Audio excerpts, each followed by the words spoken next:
Dari ini ada identitas lama. Identitas lama ini adalah pengaruh dari pendidikan, dari didikan orang tua, dari lingkungan, dan dari apa yang kamu alami selama hidup kamu. Dan ini tidak segampang itu untuk merubahnya. Memang. Seperti itu Kak Roma. Dikejar hutang, bahkan kemudian tetap aja sudah mau menghindari yang namanya pinjaman bank tuh tetap aja diarahkan ke situ gitu. Ini kan bukan hal yang mudah untuk orang Nggak yang mudah, nah Mas. itu tuh gimana tuh solusinya? Ibaratnya kita kalau berpikir sesuatu, kamu ada tujuan sesuatu, kamu ingat aja, oh utangnya ini ya Allah supaya hidupnya lebih mudah, supaya hidupku mudah, aku mau bayar utang.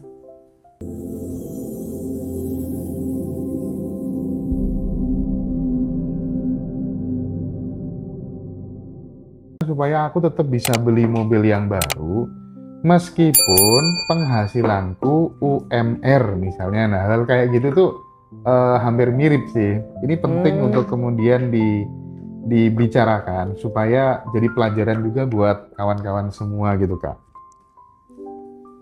Mas, dari si pertanyaannya aja kita bisa tahu, Ya, ini orang, kakak ini, abang ini terlalu fokus sama apa yang ada di atasnya. Dia nggak ngeliat apa yang ada di tangannya. oke. Dari sebanyak hal yang bisa disyukuri, yang beliau lakukan adalah menunggu apa yang dia tidak punya. Kayak gini ya teman-teman ya, kalau teman-teman punya manifesting, ya, punya keinginan, perbanyak syukur dulu. Perbanyak bahagianya. Yang penting kalian sudah tahu apa yang kalian inginkan. Ini bukan soal masalah uang, UMR kayak gajinya atau apapun, dia pengemis, dia pemulung. Enggak, kita nggak pernah tahu cara bekerja Allah itu bagaimana. Mengabulkan apa yang kita inginkan. Jangan ukur matematikanya Allah. Yang harus kamu ukur adalah perbanyak bahagiamu, perbanyak rasa syukurmu. Sudah berapa banyak rasa syukur yang kamu ucapin hari ini? Ketika makan, ketika berdiri, ketika berjalan, ketika ngobrol sama teman, ketika narik nafas, ketika tidur, ketika punya baju bagus, ketika punya HP bagus, ketika punya anak yang bagus, anaknya comel, ganteng, kayak gitu. Coba dilihat dulu apa yang di tangan kita. Baru setelahnya, ya Allah bagus banget, mau tambah. Kan enak. Allah juga pasti, oh nah, ini, ya Allah, gimana? Gimana teman-teman? Tangannya di sini, kan ini nampung nih, dikasih sama Allah. Mau? Orang ngelihatnya juga kayak, gimana sih? Ya Habib ya? Semoga terjawab ya Mas ya. Oke, sip. Iya sip, Kak sip, ya. sip. Jadi perbanyak syukurnya dulu. Nikmatin hidupmu. Selanjutnya dari Bu Maidina Putri Hutami, mindset apa Kak Roma yang harus kita punya untuk melepaskan pola berulang? I see, ini adalah pembelajaran law of mirror. Hukum cermin. Sebenarnya memang tidak mudah keluar dari alam bawah sadar kita. Alam bawah sadar ini ada identitas lama. Identitas lama ini adalah pengaruh dari pendidikan, dari didikan orang tua, dari lingkungan, dan dari apa yang kamu alami selama hidup kamu. Dan ini tidak segampang itu untuk merubahnya. Memang, betul sekali. Itulah kenapa kamu selalu berputar-putar di tempat yang sama. Dan ketika kamu ingin merubahnya, kamu bisa melakukan jurnal, kamu bisa melakukan afirmasi, kamu bisa melakukan manifesting. Dan ini membutuhkan waktu. Dan untuk bisa melakukan ketiga hal ini, kamu harus melakukan self-love. Self-love ini bagaimana caranya Kak Roma? Kamu bisa nanti beli dari yang ngaji Roso, ada e-booknya self-love. Kenali dulu diri kamu. Buat teman-teman yang belum tahu tujuan hidupnya, belum tahu siapa dirinya, belum mengenal bagaimana dirinya, bagaimana sih dia tuh sebenarnya, bisa baca bukunya dulu, e-booknya dulu, self-love. Seni keberuntungan dengan self-love. Orang-orang yang mencintai dirinya sendiri, mereka akan percaya diri. Orang-orang yang percaya diri, mereka adalah pemberani. Dan orang-orang pemberani sangat disukai oleh keberuntungan. Itulah kenapa judulnya Seni Keberuntungan dengan Self-Love. Sip. Oke, nah ada ibu-ibu nggak dikasih belanja sama sekali sama suami, nggak dikasih uang belanja. Itu kan nggak gampang ya, melakukan proses penerimaan dan memaafkannya dan tetap bersyukur. Nah, itu tuh gimana, Bu? Ini saya ya Mas ya, mohon maaf sekali. Mungkin seumur hidup terlalu lama, mending pisah aja. Buat apa? Mohon maaf, saya nggak mau bertahan. Semuanya dibakar, muka, rambut, segala-galanya Mas. Buat apa? Saya kayak dipanggang di atas bara api, buat apa? Mending saya nepi di pinggir kali, kena angin, kena semilir, kena air. Allah juga pasti tahu. Ada mas satu klien saya mas, dia bilang dia itu dipukulin, suaminya kasar, suaminya mangkondo. Mohon maaf, dia tajir, melintir, bukan tajir doang, melintir. Dan dia terlalu mandiri mas, ya mas ya, terlalu sayang dan cinta sama suami. Di akhir titiknya jenuh, dia berpikir kayak gini, sampai kapan aku berada di titik ini? Sampai matikah? Lalu berdoa sama Allah, ya Allah ya Rabbiku, aku terima nasibku punya suami seperti ini. Aku terima segala sesuatu yang aku alami selama aku mempersuamikan dia dan berkeluarga dengan dia. Tapi ya Allah ya Rabbiku, tolong ganti suamiku. Tolong ganti suamiku ya Allah. Tolong berikan aku kebahagiaan melalui orang lain dan bukan dia. Benar mas, diganti? Diganti mas suaminya mas sama Allah. Emangnya kenapa? Sampai mana? Kalau misalnya memang kamu mau beribadah ya keep silent. Gak usah ngomel. Kan ada orang yang kayak gitu mas. Nggak mau cerai. Kan takutnya dosa, takutnya ini. Kamu terlalu munafik kalau menurut aku. Kalau misalnya kamu memang berada di posisi itu, ya udah gak usah ngeluh. Diam, nikmati. Tapi kalau sudah ngeluh, sebenarnya kamu juga nggak mau. Cuman kamu butuh diyakinkan, ibu ya, kakak ya mas ya. Tadi kan saya udah minta maaf, saya memang agak sedikit tegas orangnya. Dari awal mas, kalau ada yang konsul sama saya akan selalu bilang, Bapak, Ibu mohon maaf, ini saya ngasih pendapat dengan kacamata saya, atau siap menerima atau memang tidak mau menerima. Jadi pilih yang mana? Bertahan, keep silent, atau pergi? Bahagia. Kayak gitu. Kalau mau cari pahala ya diam aja. Ngapain diumbar mas? Oke. Dan ini pertanyaan pribadiku nih. Misal ada 3 orang. Mereka punya amanah, punya hutang. Bawa uangnya orang. Taruhlah bawa uangku gitu. Tapi belum dikembalikan sampai saat ini gitu. Oh I see. Bukan masalah aku sudah mengikhlaskan apa enggak, bukan masalah itu. Masalahnya tuh apa yang akan terjadi dalam jalan hidupnya mereka itu ketika kemudian sebenarnya ini punya hutang nih, ya kan? Semesta akan membuat perhitungan apa terhadap sahabat-sahabat yang sebenarnya masih punya tanggungan, tapi dia justru kemudian melarikan diri dari tanggung jawab kayak gitu. Perhitungan semesta itu setahu saya kan sangat presisi gitu. Nah, sekaligus solusinya dong ketika kemudian pada saat kita dalam posisi seperti itu Kak Roma, dikejar hutang, bahkan kemudian tetap aja sudah mau menghindari yang namanya pinjaman bank tuh, tetap aja diarahkan ke situ gitu. Ini kan bukan hal yang mudah untuk orang yang mudah, itu tuh gimana tuh solusinya? Sebenarnya ini banyak faktor ya mas ya, sebenarnya. Ini banyak banget faktornya.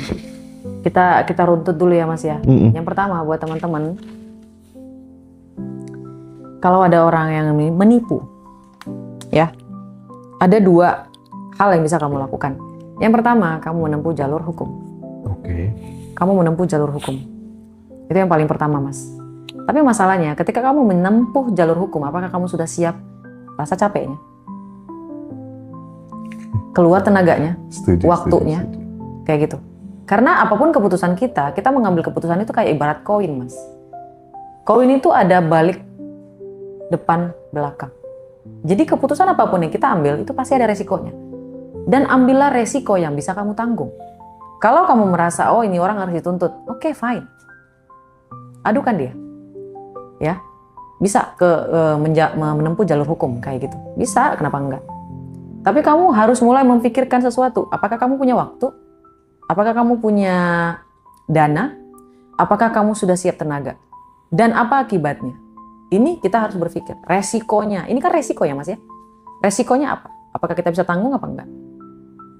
Karena kan di sini yang tersenggol adalah ego kita mas. Ini orang kurang ajar banget. Kayak gitu. Nah itu pilihan yang pertama. Pilihan yang kedua adalah ketika kita mengikhlaskan. Belum tentu loh mas kita memaafkan.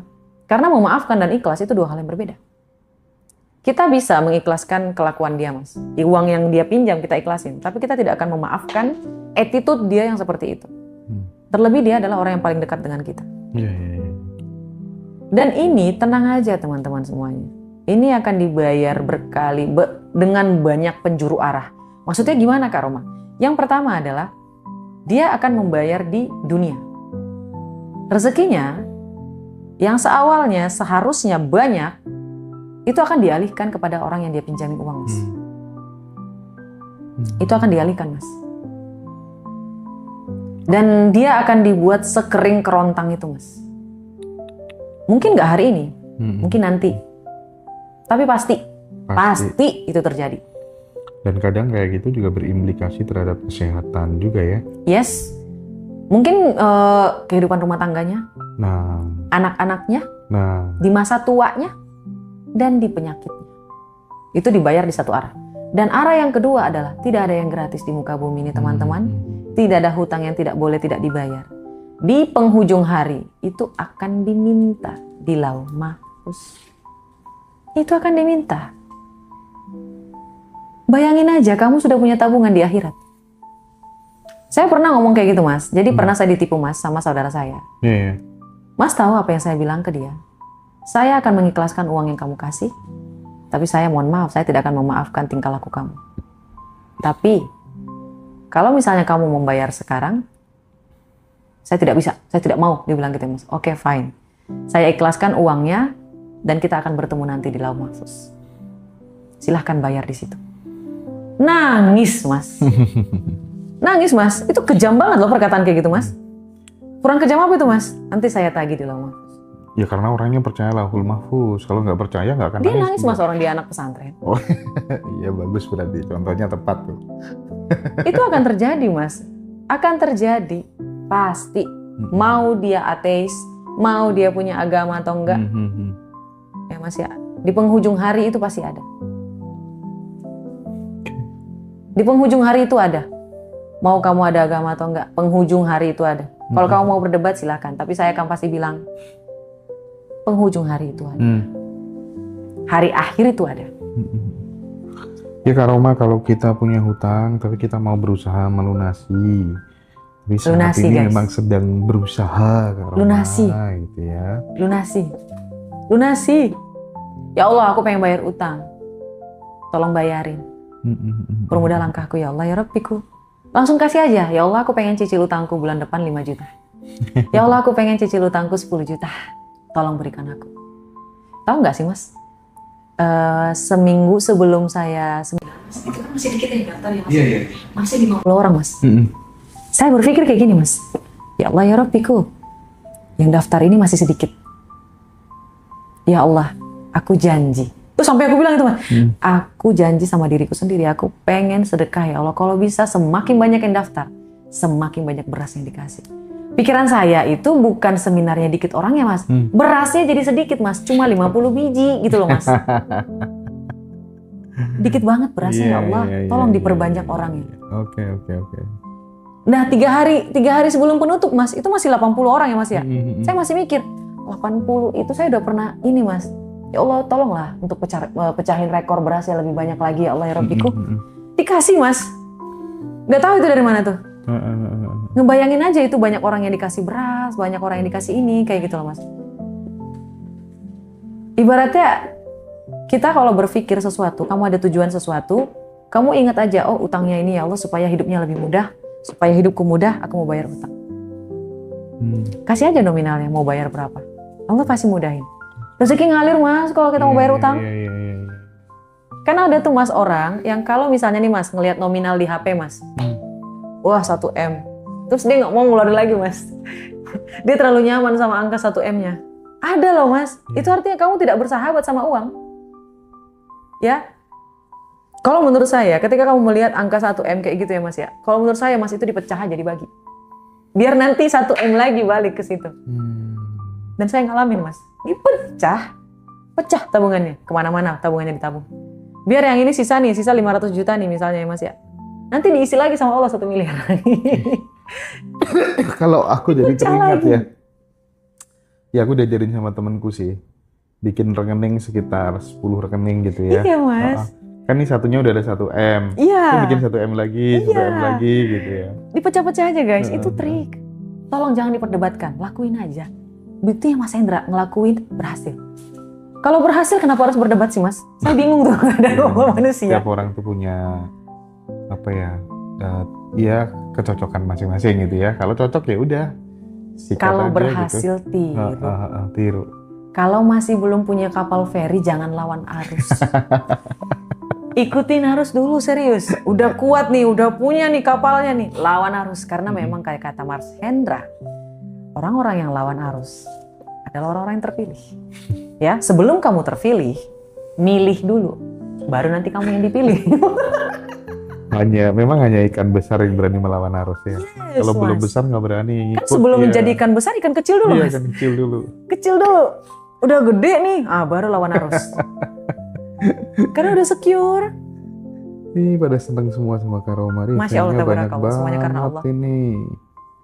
Sahabat yang live di TikTok barangkali mungkin perlu untuk ini Kak Roma. Jadi tanggal 29 April tuh nanti Kak Roma yang akan di breakdown, yang akan dielaborasi di seminar level up tuh apa aja. Supaya teman-teman nanti tahu konkretnya gitu. Dan teman-teman nanti juga dapat record ya.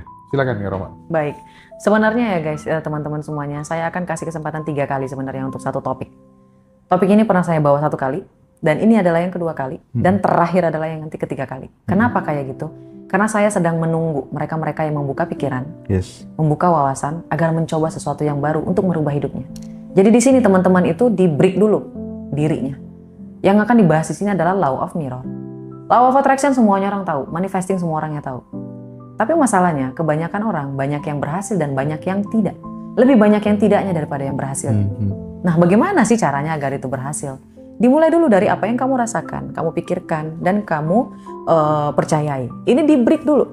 Dan di sini nanti akan dibahas tentang jurnal juga. Jurnal itu penting teman-teman semuanya. Kenapa Kak Roma? Iya, karena jurnal afirmasi, Law of Attraction, dan praktik Law of Mirror itu penting banget buat alam bawah sadar kita, Mas. Karena semakin bagus apa yang ada di dalam diri kita, Mas. Kita akan merubah energi. Merubah energi itu mengubah hidup. Tiba-tiba pengen jadi tajir banget. Ada loh Mas yang bilang kayak gini, Kak aku nggak mau tentang level up. Aku maunya bagaimana cara jadi kaya. Masalahnya kayak gini. Kamu udah rekonstruksi diri dulu nggak?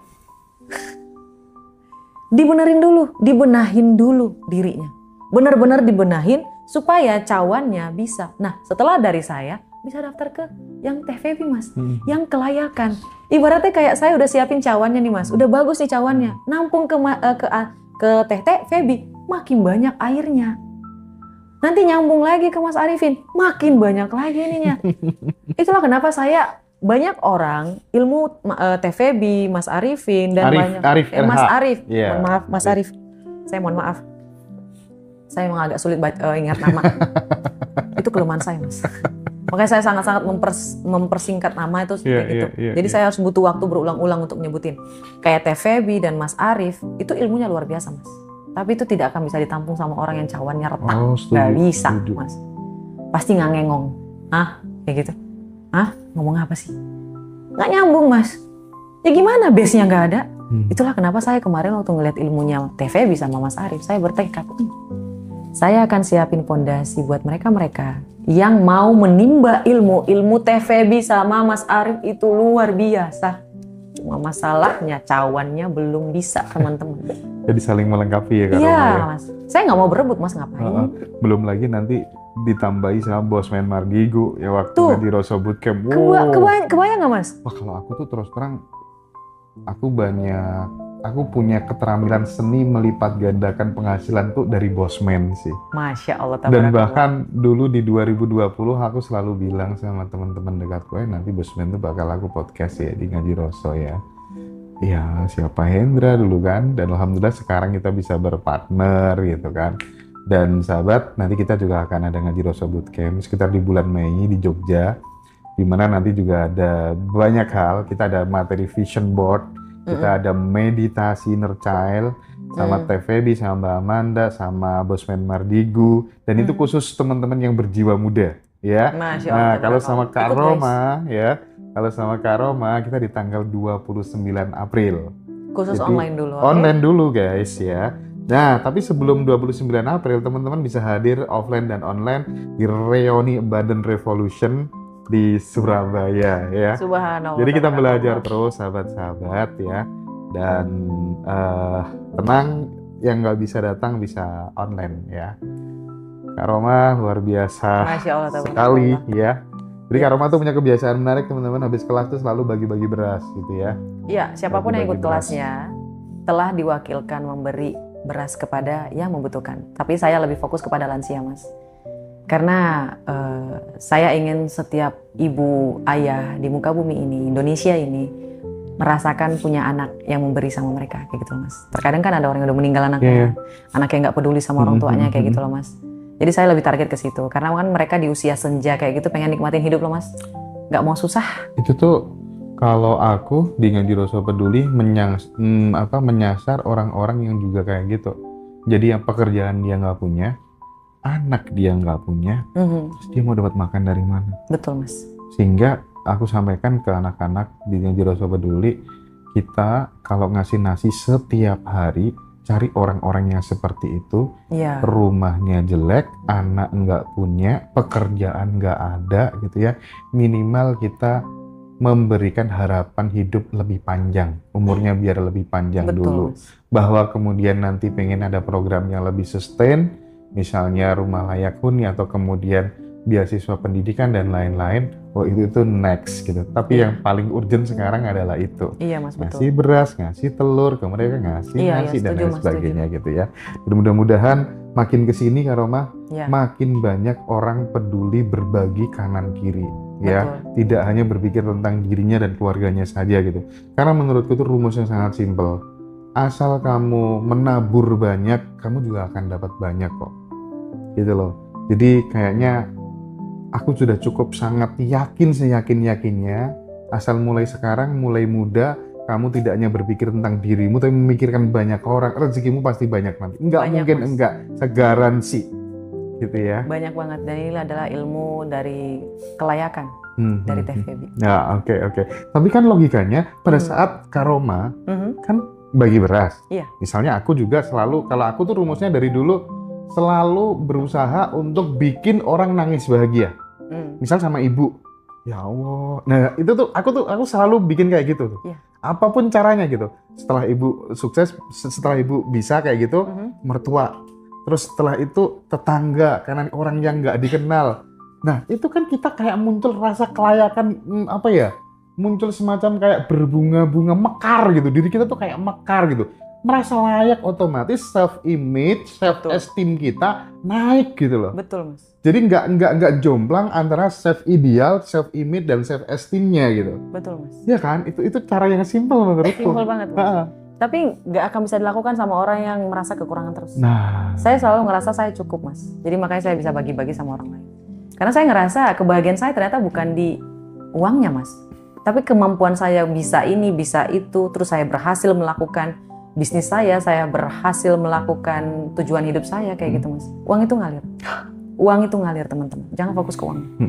Fokus what you can do and what you give. Ya. Apa yang bisa kamu lakukan, apa yang bisa kamu berikan, dan apa yang bisa kamu rasakan. Tidak harus uang, bisa tenaga, waktu, Betul, pikiran. Mas. Betul. Ya. Oke.